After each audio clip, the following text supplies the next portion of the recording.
বাংলায় কেন্দ্রীয় বাহিনী এলে শাসক দল তৃণমূল অতি সক্রিয়তার অভিযোগ তোলে, কিন্তু অনেকাংশে অভিযোগ ওঠে যে বাহিনী ঠিকমতো কাজ করে না, খাওয়া দাওয়া করে ভোট শেষে চলে যায়। কিন্তু এবার কেন্দ্রীয় বাহিনীর প্রসঙ্গে কড়া অবস্থান নিল নির্বাচন কমিশন। স্পষ্ট কথা, এটা মনে করে নেওয়া ঠিক হবে না যে রাজ্য পুলিশ ওদের চালনা করবে। বাহিনীর কমান্ড্যান্ট আছেন, তারাও বিষয়টি দেখবেন।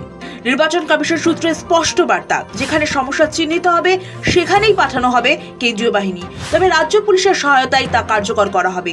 বৈঠকে বাহিনী মোতায়েনের নীতিগত কাঠামো চূড়ান্ত হয়েছে। কোথায় কত বাহিনী রয়েছে, কোথায় অতিরিক্ত প্রয়োজন, সবই বিশদে পর্যালোচনা করা হয়েছে। সবচেয়ে গুরুত্বপূর্ণ বিষয়, বাহিনীর যানবাহনে থাকবে জিপিএস ব্যবস্থা। কমিশন সেই গতিবিধি নজরে রাখবে, যাতে ইচ্ছাকৃতভাবে বাহিনীকে অন্যত্র ঘোরানো না যায়, তা নিশ্চিত করতেই এই ব্যবস্থা। আগে অনেক সময় দেখা গিয়েছে ভোটের দিন কোনো এলাকায় ঝামেলা হলে বাহিনী অনেক দেরি করে গিয়েছে। অভিযোগ থাকে রাজ্য পুলিশে ইচ্ছা করে তাদের ঘুরপথে নিয়ে যায়। এবার যাতে তেমনটা না হতে পারে সেই জন্য জিপিএস ব্যবস্থা। বিধানসভা নির্বাচনের নির্ঘণ্ট প্রকাশের আগেই 1 মার্চ থেকে 10 মার্চের মধ্যে 2 দফায় বাংলায় মোট 480 কোম্পানি বাহিনী এসে পৌঁছানোর কথা। তার মধ্যে 1 মার্চ 240 কোম্পানি সেন্ট্রাল ফোর্স এসে পৌঁছবে। এর মধ্যে কেন্দ্রীয় রিজার্ভ পুলিশের বাহিনীর 110, সীমান্ত নিরাপত্তা বাহিনীর 55, শিল্প নিরাপত্তা বাহিনীর 21, তিব্বত সীমান্ত পুলিশ বাহিনীর 27 এবং সশস্ত্র সীমা বলের 27 কোম্পানি থাকবে।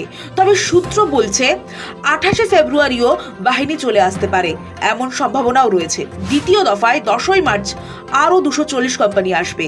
সেই পর্যায়ে কেন্দ্রীয় রিজার্ভ পুলিশ বাহিনীর 120, সীমান্ত নিরাপত্তা বাহিনীর 65, শিল্প নিরাপত্তা বাহিনীর 16, তিব্বত সীমান্ত পুলিশ বাহিনীর 20 এবং সশস্ত্র সীমা বলের 19 কোম্পানি মোতায়েন হবে। সব মিলিয়ে মোট 480 কোম্পানি কেন্দ্রীয় বাহিনী ভোটের আগে রাজ্যে দায়িত্ব নেবে। কমিশনের দাবি, সমন্বিত প্রস্তুতি ও কঠোর নজরদারির মাধ্যমে শান্তিপূর্ণ নির্বাচন নিশ্চিত করাই এখন মূল লক্ষ্য। কমিশন স্পষ্ট জানিয়েছে, কেন্দ্রীয় বাহিনীর নিজস্ব কমান্ড কাঠামো রয়েছে। তাদের পরিচালনায় রাজ্য পুলিশ একতরফা সিদ্ধান্ত নিতে পারবে না। বৈঠকে রাজ্যের তরফে সংবেদনশীল বুথের একটি প্রাথমিক তালিকা দেওয়া হয়, যদিও তার সঙ্গে সহমত নন সিইও দফতরের আধিকারিকরা। সূত্রের খবর, সিইও দফতরের তরফে জানানো হয়, রাজ্যের অন্তত 50% বুথই সংবেদনশীল।